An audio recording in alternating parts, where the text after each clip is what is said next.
Late night Chicago Bears update. The lights might be off in most of Chicago right now, but the Bears front office is wide awake and making moves.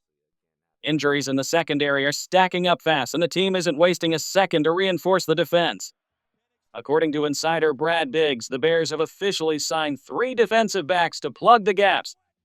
Before we dive into the details of who's coming in and what this means for the roster, before listening to the latest news, subscribe to the channel, drop a like, and don't forget to hit the bell icon so you're the first to know every time Bears news breaks. Alright, let's move on to the new news.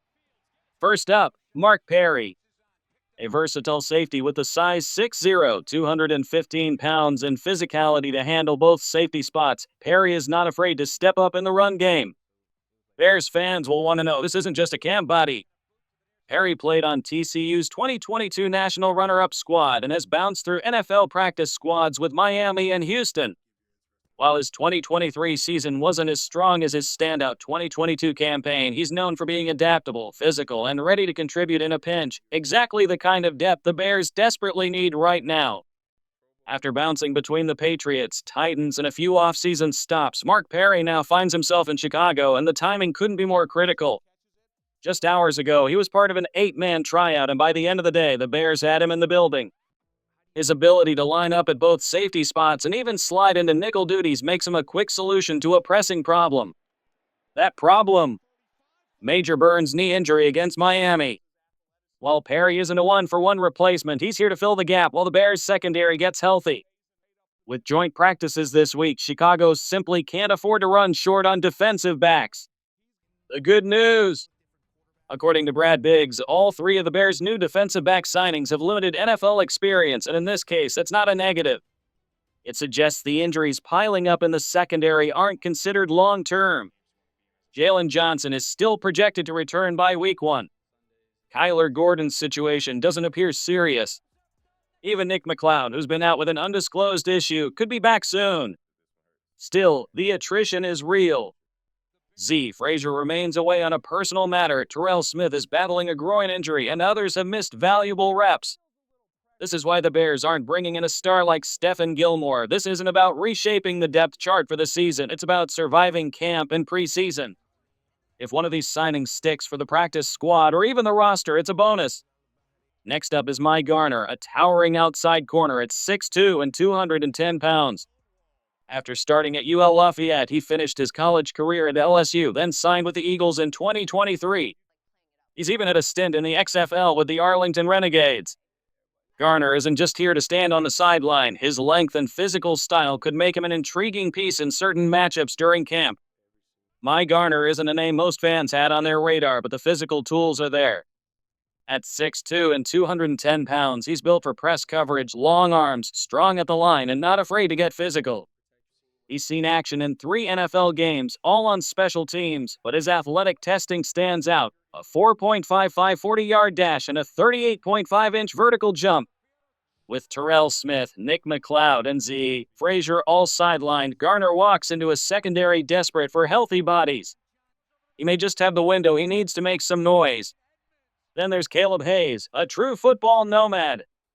Originally scooped up by Jacksonville as an undrafted rookie in 2023, he's since made stops with the Giants, Broncos, Packers, and even the Michigan Panthers of the UFL. At 6'1", 195 pounds, Hayes is a versatile corner who likely profiles best inside at nickel. With Kyler Gordon nursing an injury and Josh Blackwell logging heavy preseason snaps, Hayes could see immediate reps behind Blackwell in the slot. The Packers let him go in May, but his willingness to play anywhere in the secondary and his experience with multiple systems makes him a handy fit for a team just trying to hold the line until week 1. So here's where we stand. 3 fresh faces in the secondary, Perry at safety with some nickel versatility, Garner as a press outside corner, and Hayes as a flexible slot option. Now the front office has to make the tough calls. 3 players in means 3 players out. Do they stash someone like Major Burns on injured reserve, knowing he's unlikely to contribute this season but worth keeping for the future? These next few days will tell us exactly how the Bears plan to balance short-term survival with long-term roster building. With 3 new defensive backs on the roster, the Bears now face the inevitable: someone's got to go.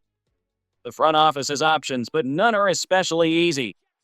On offense, there are fringe players like guard Chris Glazer, who struggled in preseason action and has an uphill climb to crack the final 53. Wide receiver is another crowded room with players like John Jackson or Samori Toure fighting long odds to make the roster. Quarterback Austin Reed is a possible name, but that move feels unlikely. The team values him as a developmental piece for the practice squad. Cutting another defensive back is off the table. Depth there is already stretched to the breaking point. Instead, the Bears could part ways with a deep rotation defensive lineman or replace a player like Z. Frazier on season-ending injured reserve if his personal absence extends into the regular season, essentially redshirting him for next year. Brad Biggs reports that with practice off on Tuesday, the official roster changes might not be announced until Wednesday. By then, all three newcomers are expected to be suited up and learning the system just in time for the Buffalo Bills' arrival on Friday. Those joint practices with Josh Allen at the helm will be a trial by fire for Chicago's patched-up secondary. And that's exactly the point. The challenge is steep, but it's also a chance for someone unexpected to make an impression. While injuries to Jaylon Johnson, Kyler Gordon, and Terrell Smith remain situations to monitor closely, there's no sign yet that the Bears are in panic mode. This feels like a temporary reinforcement plan, not a major roster overhaul. For now, the goal is simple: get healthy, survive camp, and find out which of these fresh faces might just turn a short-term opportunity into a long-term home at Hollis Hall.